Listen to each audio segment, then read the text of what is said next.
Muy buenas noches, saludo con gran cariño al auditorio de Telefórmula, que en estos momentos se enlaza con los trabajos de esta emisión a través de la radio y por supuesto plataformas de internet. Alemania tiene nuevo canciller y Scholz dice que será muy ambiciosa su política en materia de cambio climático, en materia también de cohesión social.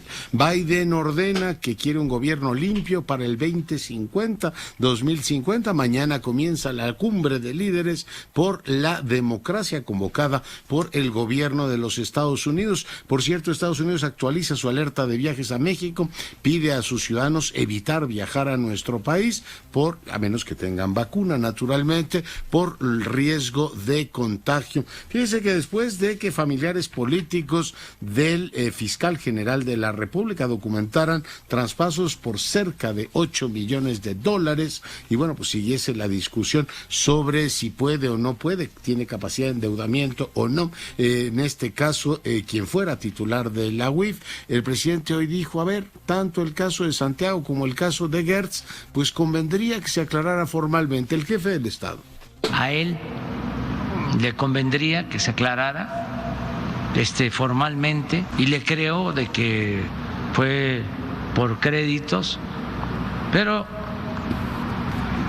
como él estuvo en funciones, ¿no?, combatiendo la corrupción, es el mismo caso del fiscal Gertz. Yo los considero gente íntegras, no los considero deshonestos. Yo los considero gente íntegras, no los considero eso es lo que dijo el presidente. Y bueno, pues le comento que el Tribunal Electoral ratifica la decisión del INE, Fuerza por México, redes sociales progresistas y Encuentro Solidario, hasta la vista, baby, no tuvieron los votos suficientes. También por segunda vez en un mes el INE exhorta al jefe del Estado a cumplir con los ordenamientos legales y a no intervenir en el proceso de revocación de mandato. Le comento que hoy la jefa de gobierno, Claudia Sheinbaum, presentó su informe de gobierno.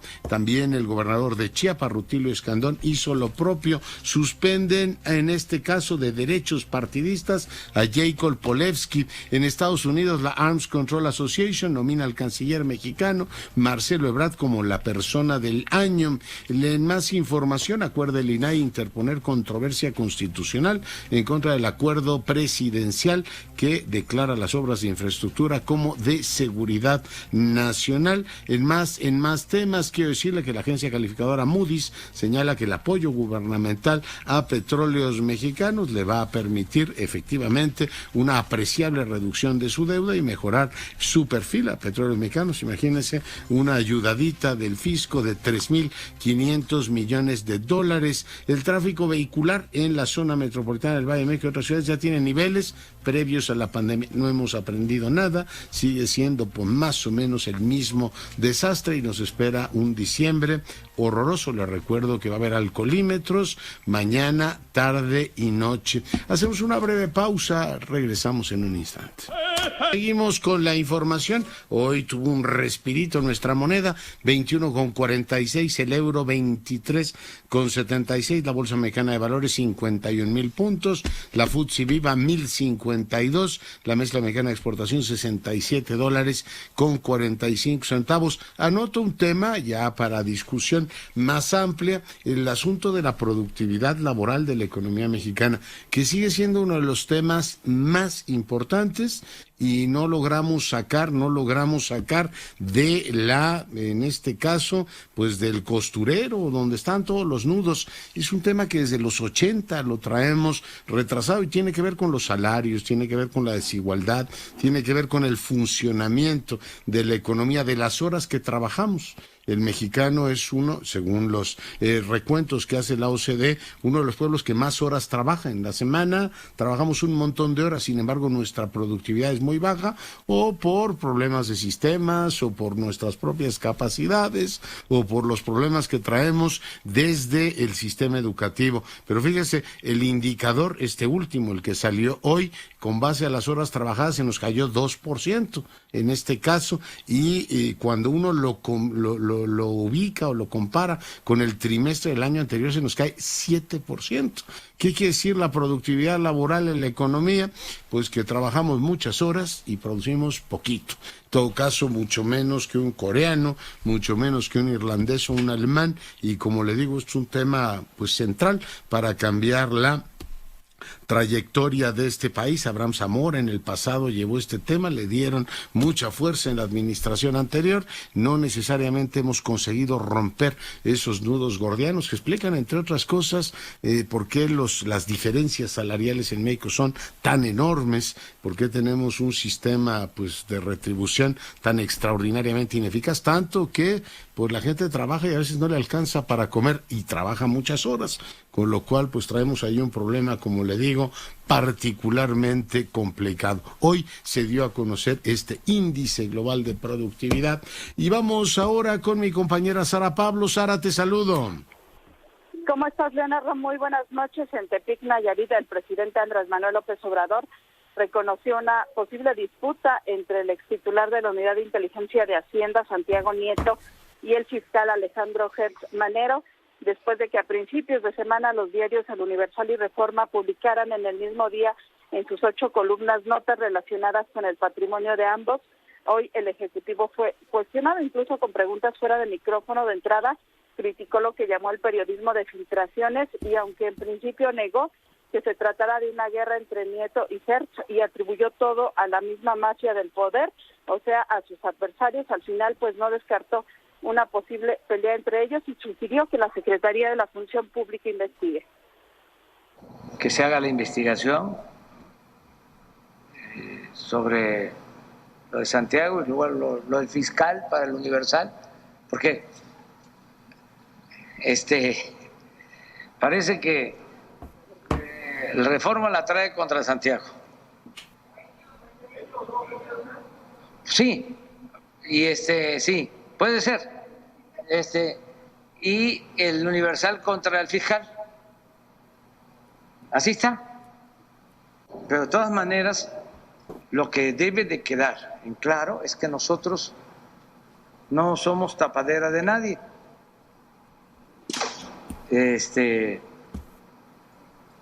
Y nos hemos propuesto, porque ese fue el mandato que nos dio el pueblo, acabar con la corrupción y con la impunidad, sea quien sea, hasta mis hijos.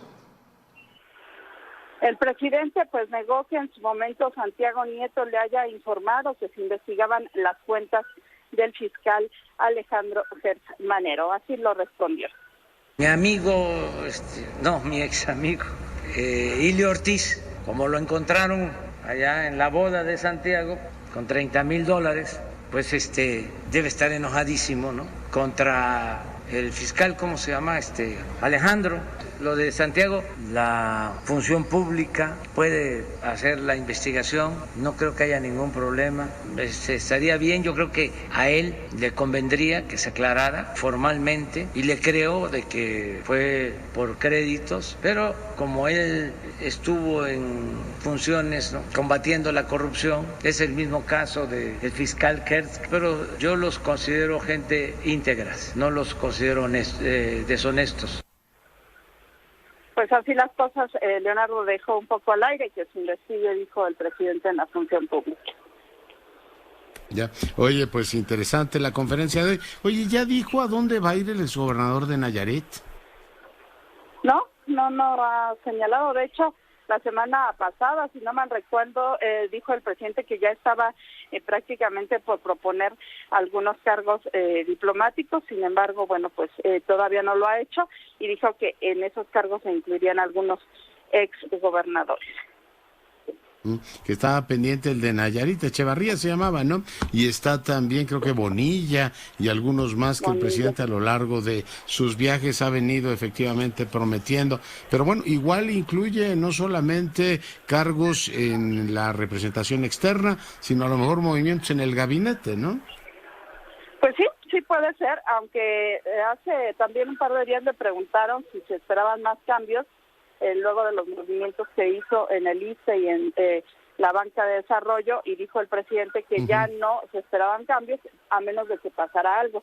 Pero bueno, pues veremos si en estos días ya manda estas propuestas al Senado.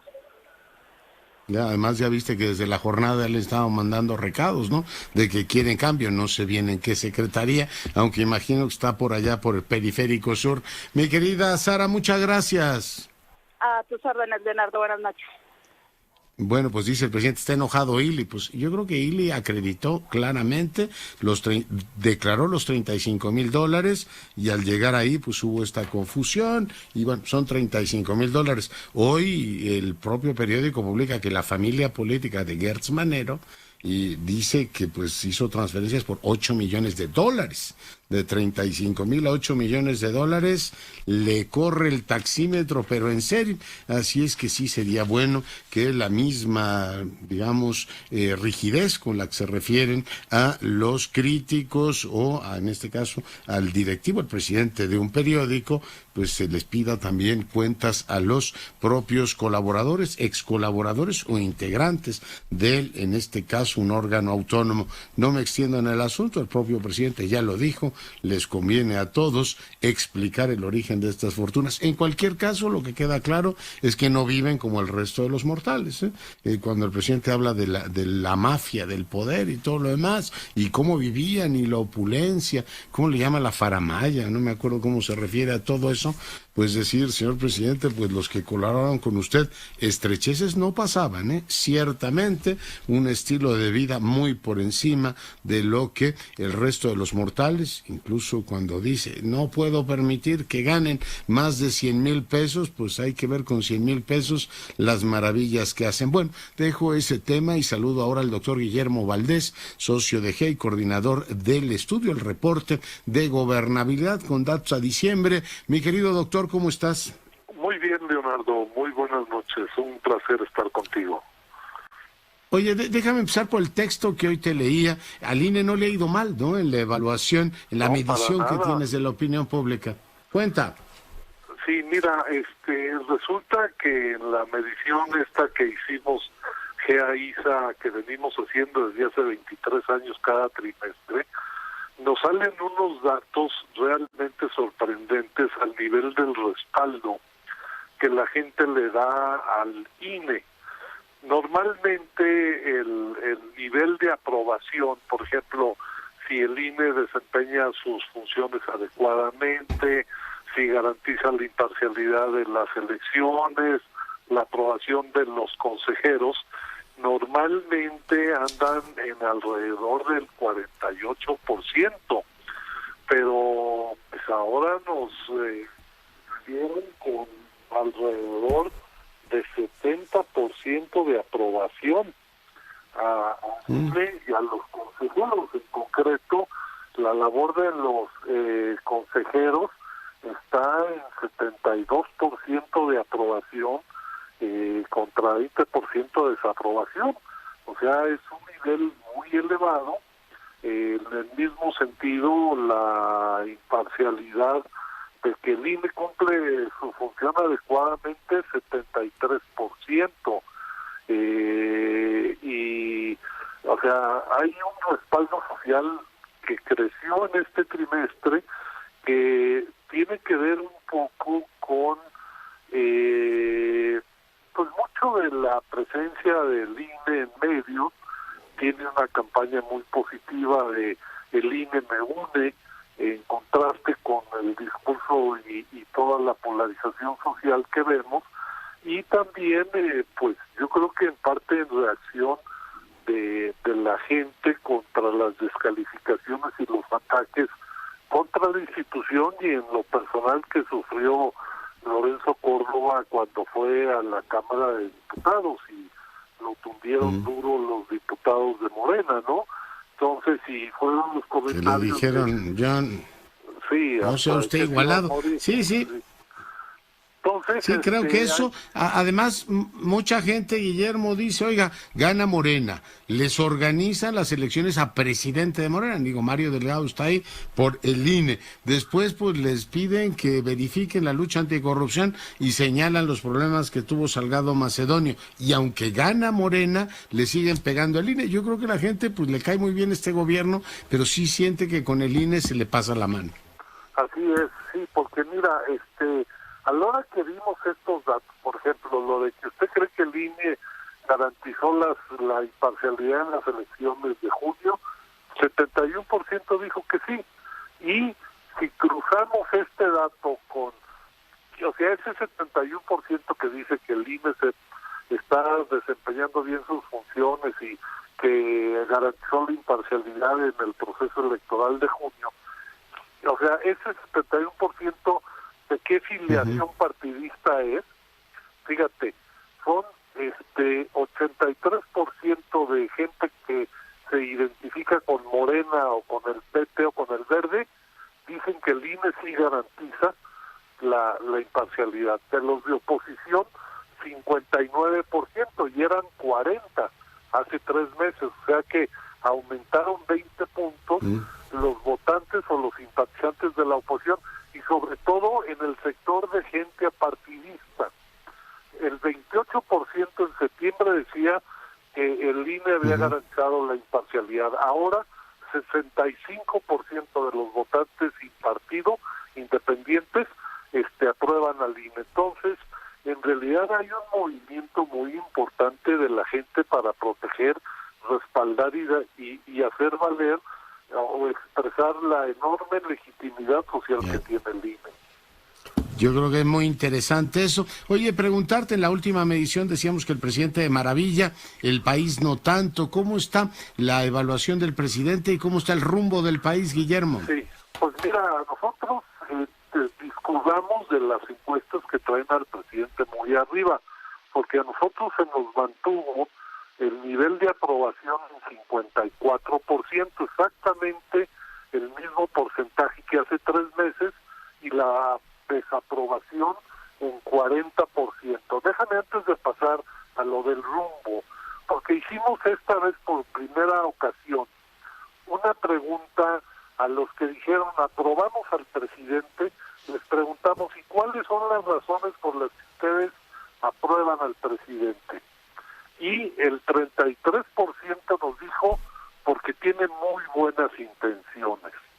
Y luego el 12% porque dice que tiene esperanza de que cambien las cosas en el futuro, una fe en que con López Obrador va a mejorar el país.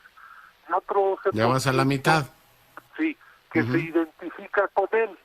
Entonces, si tú sumas el 33 con el 12 de que tiene esperanza y el 12 que se identifica, tiene 57%, o sea, casi 6 de cada 10 de los que aprueban a López Obrador lo hacen por razones emocionales. Y los que aprueban al presidente por, digamos, por razones objetivas, es el 18% que dice que el presidente ha dado buenos resultados. Y el 18% dice que lo aprueba porque los programas sociales lo benefician a su familia. Entonces es 36% que lo aprueban por razones, digamos, objetivas de desempeño gubernamental, mientras que la mayor parte de la gente lo aprueba por razones emocionales, identificación, sus buenas intenciones, etcétera. El factor esperanza sigue siendo el país. ¿Cómo lo ve la gente? El rumbo. Mira, el rumbo del país se sigue, el 45% dice que el rumbo del país es equivocado, contra 37% que dice que el rumbo es el correcto. Es prácticamente la misma medición que hace 3 meses, cuando era 44 y 38, ahora es 45 y 37, o sea, prevalece un poco más de la opinión de que pues el país no va bien. Ya. Oye, la que no pasa es la estrategia de seguridad, ¿verdad? No, la realmente hicimos una batería de varias preguntas para tratar de sondear cómo ve la gente la política de seguridad, y de todas sale bastante mal. Fíjate, preguntamos lo que va del sexenio del presidente López Obrador, ¿usted cree que las organizaciones criminales han crecido y se han vuelto más violentas, o al contrario han disminuido y son menos violentas? Y los que dicen que han crecido y se han vuelto más violentas crecen de 42 a 51, y los que dicen que ha disminuido de 48 a 43, o sea, realmente, pues no. Y luego, el 51% también opina que la estrategia del presidente en materia de seguridad debe ser modificada. Ya. Oye, lo que sí le va bien es en vacunación, ¿no? En vacunación trae un buen nivel de aprobación.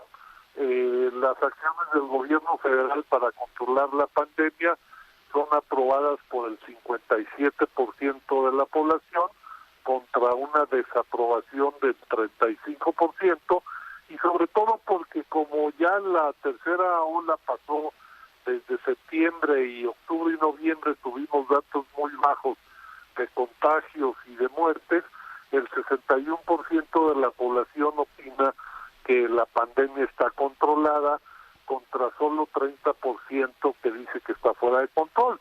Y hace 3 meses solamente 45% decía que estaba controlada, ahora es 61%, o sea, 16 puntos más de porcentaje de población que piensa que la pandemia está controlada. Hay que aclarar nada más que la encuesta se levantó un poco antes de que se empezara a hablar de la cuarta ola y el Omicron, la variante nueva, pero hasta finales pero de ha sido constante, ¿no? Así es. La aprobación. Oye, lo que tampoco cuela mucho es esto de que se están barriendo las escaleras de arriba, ¿no? La corrupción, no ven modificaciones importantes. No ven ahí, sí, no, mayoritariamente la gente piensa que todavía hay mucha corrupción. Contra lo que dice el presidente, a la pregunta, ¿usted cree que realmente ya no existe corrupción alguna en el gobierno federal? ¿O cree que sí hay corrupción todavía? Sí hay 76, ya no hay 16%. O sea que, fíjate que ni los que aprueban a López Obrador piensan que lo que él dice es cierto. Y luego la pregunta, ¿usted cree que los funcionarios de este gobierno son más, menos o igual de corruptos que los funcionarios de gobiernos anteriores?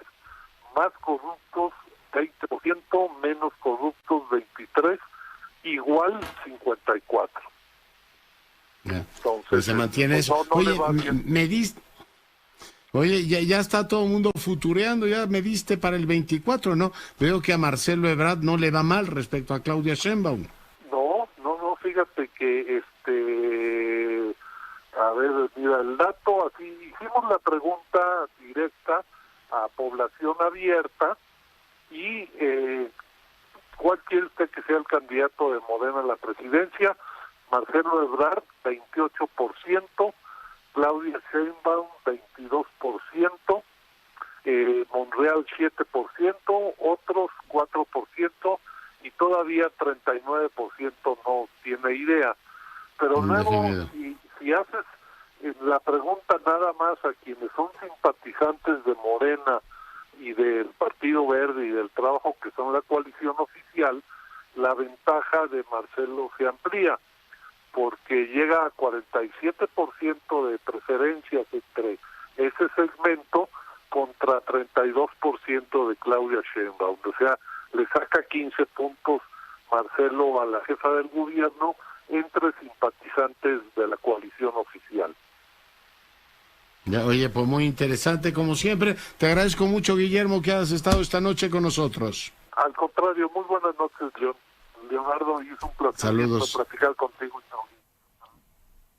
Gracias, el doctor Guillermo Valdés, socio de GEA, coordinador de este estudio, muy interesante, el apoyo en este caso al INE, también cómo va despuntando el vacunador nacional en las opiniones generales, ¿no? De cara a la sucesión, todo esto pues está moviendo mes a mes, presidente bien, el país no tan bien, la estrategia de seguridad no pasa, pero el monopolio de la esperanza lo sigue teniendo el presidente. Cambio de argumento informativo y voy ahora con nuestra experta, Andrea Domínguez Barbosa. Doctora, ¿cómo estás? Buenas noches.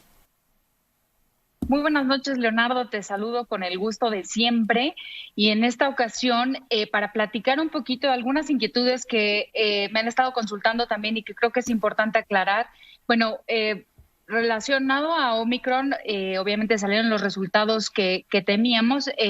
Sí se confirma que es más transmisible, es decir, te puedes contagiar más fácil, pero aún no sabemos, y esto hay que tomarlo con muchísimo cuidado, aún no sabemos realmente el impacto que pueda tener en la severidad, tanto a corto como a largo plazo. Aparentemente no es tanto como Delta, sin embargo, es muy preliminar saberlo.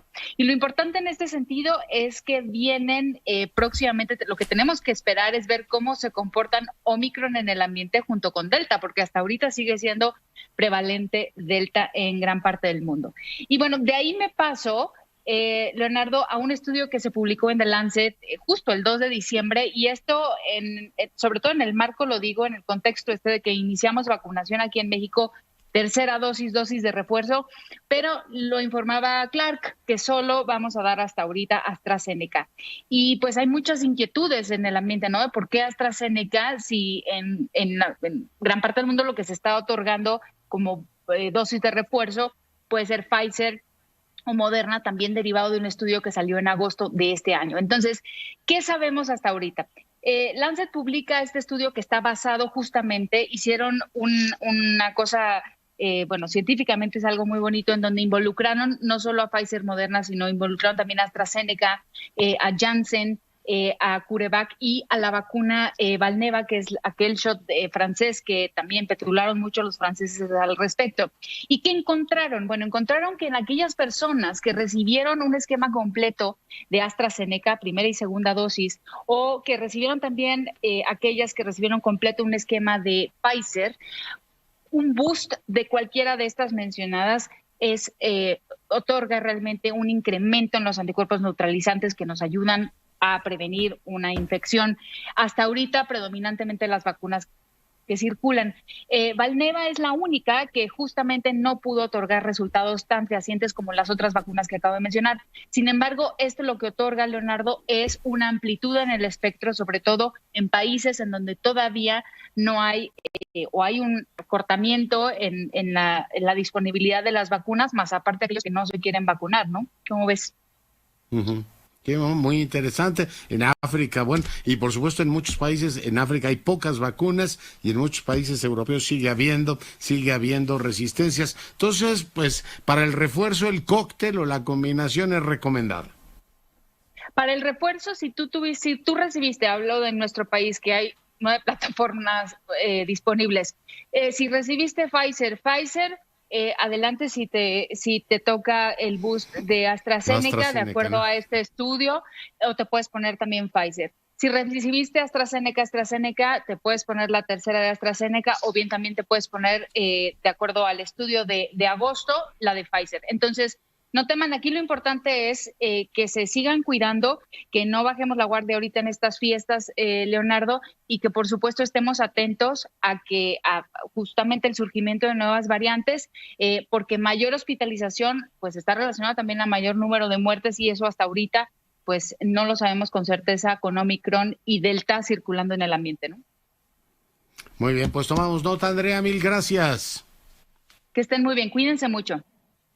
Adiós, la doctora Domínguez Barbosa, para fortuna nuestra, todas las semanas en este espacio. Pausa. Regresamos en un instante. Marcos Morales, Michoacán, adelante.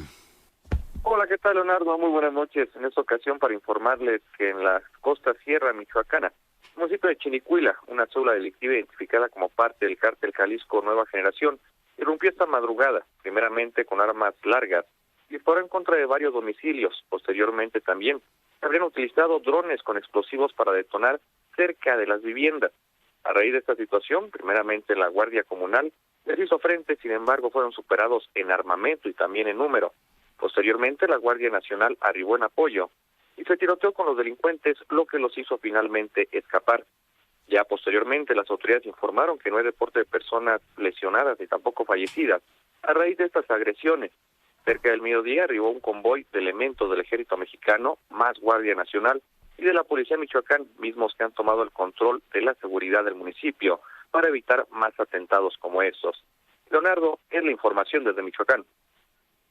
Muchas gracias. Y bueno, vamos a abrir ahora una ventana a los temas internacionales. Yo le agradezco mucho a la embajadora Beata Woina, mi muy querida compañera y miembro de Comexi, que me acompaña el día de hoy. Beata, buenas noches. Buenas noches, Leonardo. Gusto saludarte. Pues te pido tu valoración. Ayer tuvieron un enlace, una videollamada Putin y Biden. Desde tu punto de vista, ¿baja la tensión con esto, Beata?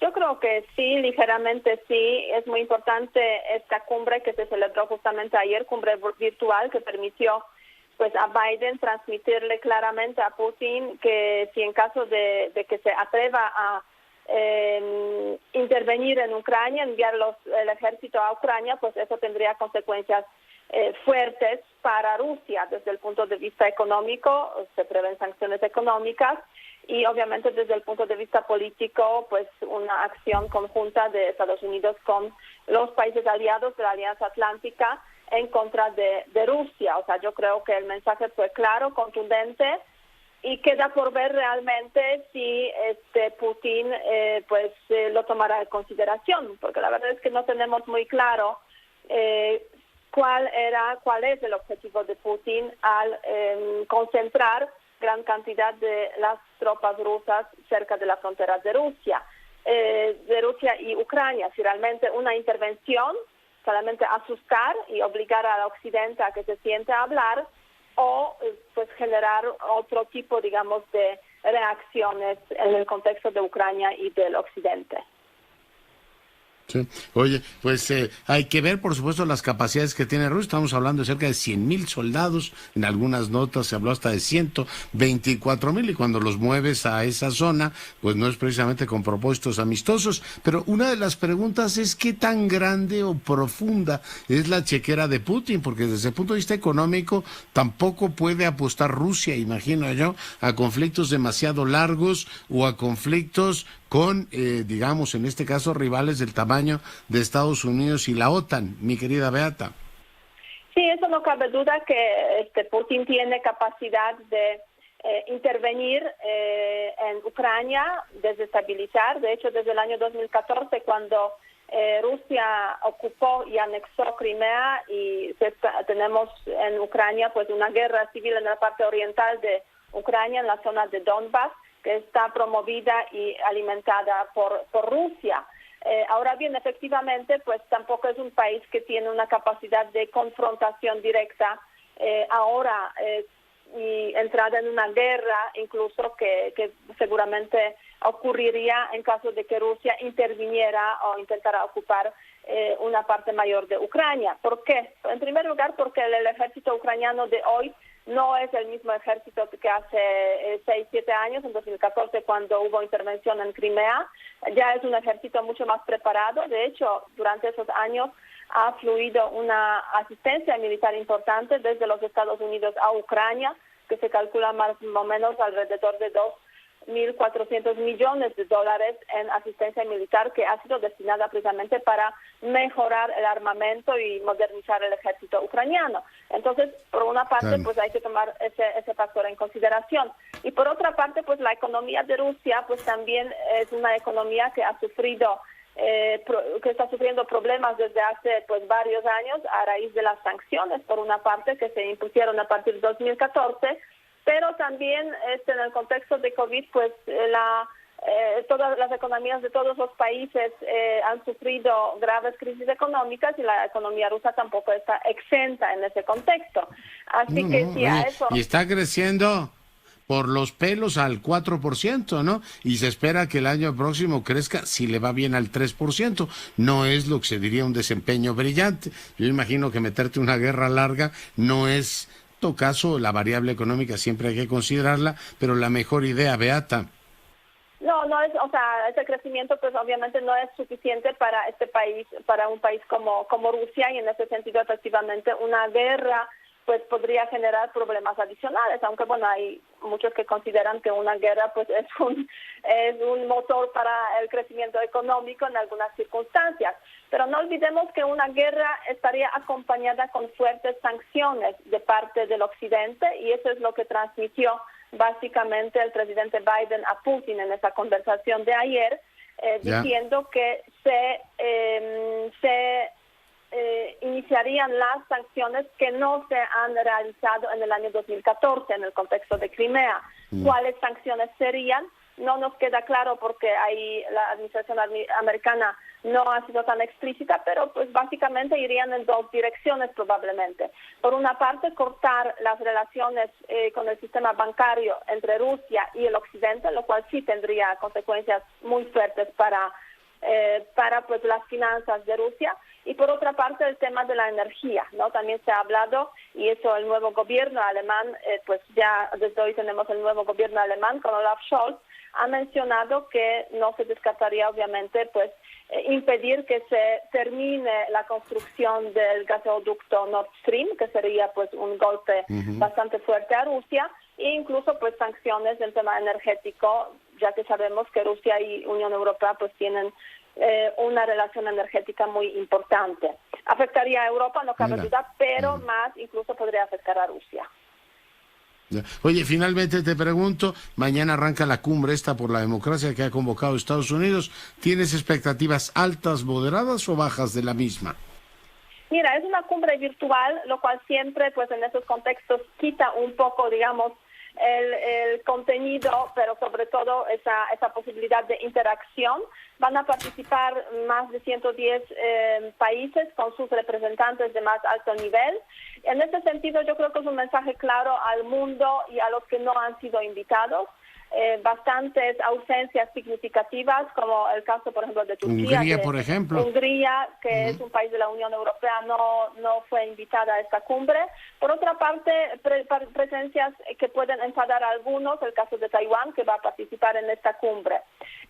Ahora bien, yo he revisado pues justamente hoy el programa, de hecho ya hoy han iniciado las sesiones del día cero, como lo están llamando. ¿Sí?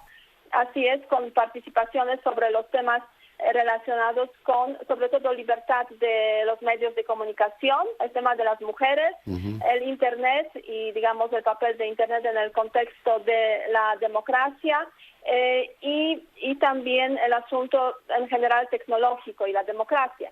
Ahora bien, en los próximos 2 días va a haber la participación de Juan Guaidó, lo cual pues es interesante, importante, sobre todo que esa fracción, se puede decir, venezolana sufre en estos últimos días también cierta crisis, y también la representante de Bielorrusia, Tijanovskaya, que fue la opositora al presidente belaruso en las últimas elecciones. No hay ningún representante mexicano que va a hablar en esa cumbre.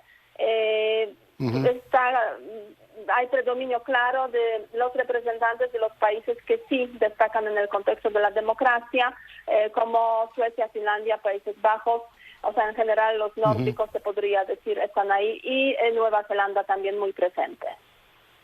Claro, que tienen la democracia como lengua materna. Beata, muchas gracias por haber estado esta noche con nosotros. Muchísimas gracias y buenas noches.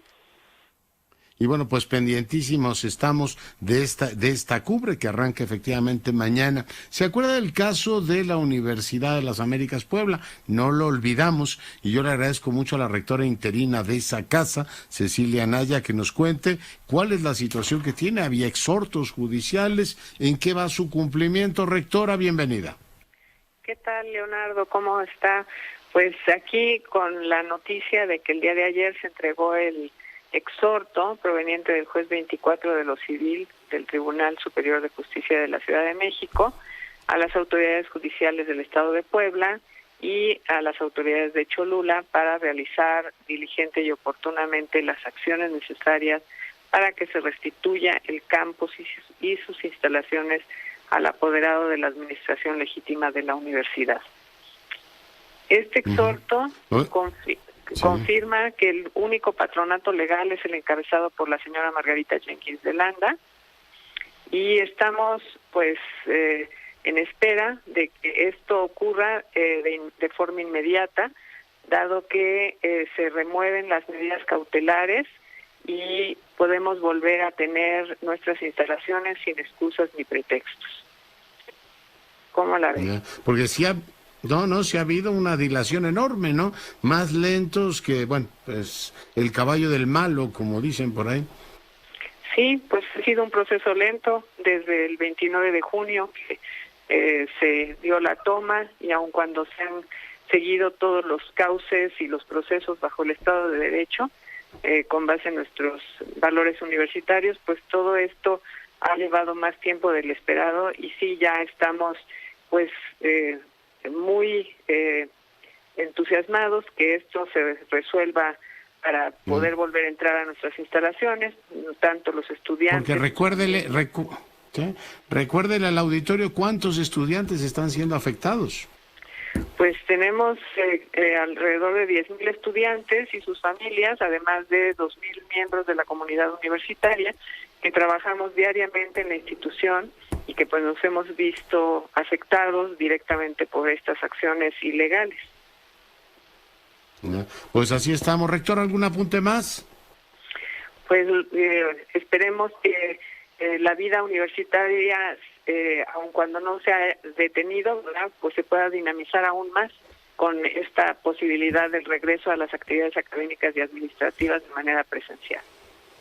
Muy bien, pues seguiremos puntualmente el asunto. Le agradezco mucho que haya estado con nosotros. Muchas gracias, Leonardo. Gracias a su auditorio. Cecilia Anaya es la rectora interina de la Universidad de las Américas Puebla, hoy conversando con usted. Y bueno, pues le recomiendo que le eche un vistazo al comentario que hace Javier Lozano. Aquí habla, por supuesto, de música, pero también, usted lo sabe, pues es un hombre polifacético. El comentario que hace para mí es demoledor y sumamente bien argumentado sobre si el Senado tiene o no interés para interponer la controversia constitucional. El argumento que esbozó la presidenta del Senado es discutido por Lozano, diciendo, bueno, pues invocando elementos muy, muy relevantes. Le recomiendo que le eche un vistazo a su texto, bueno, a su videocolumna en redes sociales. Jenny Valencia, te saludo. Hola, ¿qué tal, Leonardo? ¿Cómo estás? Muy buenas noches. Comentarte que anuncian banqueros que se reunirán en privado con Victoria Rodríguez Ceja, quien le solicitarán que mantenga su llegada al Banco de México. Un diálogo franco y abierto con el sector financiero. Daniel Becker, presidente de la Asociación de Bancos de México, confió en que después de que se dé el relevo del gobernador del Banco Central se mantenga la autonomía de esta institución. Vamos a escucharlo. El diálogo con el banco y que se mantenga el diálogo, que continuemos con este diálogo tan franco y tan abierto, que no necesariamente siempre coincidimos con los diferentes reguladores. Creo que desde su trinchera cada uno tiene un punto de vista, lo podemos expresar, y lo que le pediríamos a la gobernadora es que nos permita continuar con este nivel de comunicación que hemos tenido, con este nivel de comunicación franco y abierto, que cada quien desde su trinchera establece y propone sus puntos de vista y se respetan, y a partir de eso hemos construido y seguimos construyendo un sistema más robusto. Solo comentarte que Julio Carranza, vicepresidente de la ADM, reconoció que el principal reto que tendrá que enfrentar la nueva gobernadora del Banco Central será controlar la inflación, que de acuerdo con el último reporte se ubicó en 7.05% y se prevé cierre el año en 7.3%. Próxima reunión con banqueros. Ese es el reporte, Leonardo. Muchas gracias, Jenny.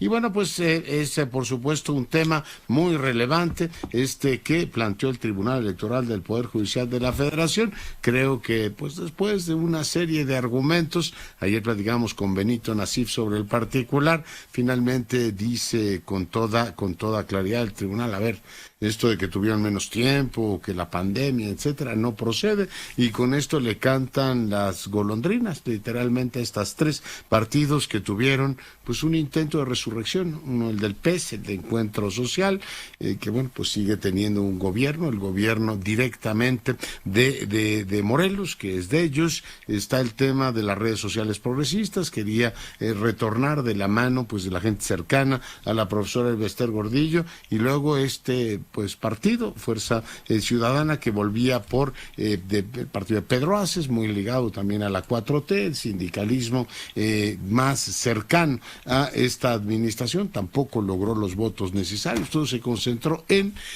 Por supuesto, Morena, que sigue siendo el partido más importante de este país, el Verde, que se ha consolidado como una fuerza política sólida, y un PT que tiene ya sus clientelas y un arraigo en el sistema político de este país. Mucha gente critica los orígenes del Verde, pero hay que recordar que el PT nació de la cabeza de Roberto de Salinas, del hermano de Salinas de Gortari, para irle restando efectivamente Raúl Salinas, irle restando votos a ni más ni menos que al PRD, y bueno, pues poco a poco fue haciendo camino y ya se ha implantado también como un partido tradicional, pero los otros tres les dijeron simple y llanamente no pasa. Bueno, pues con esto nos vamos, cuídese mucho y sea rabiosamente feliz, se lo merece.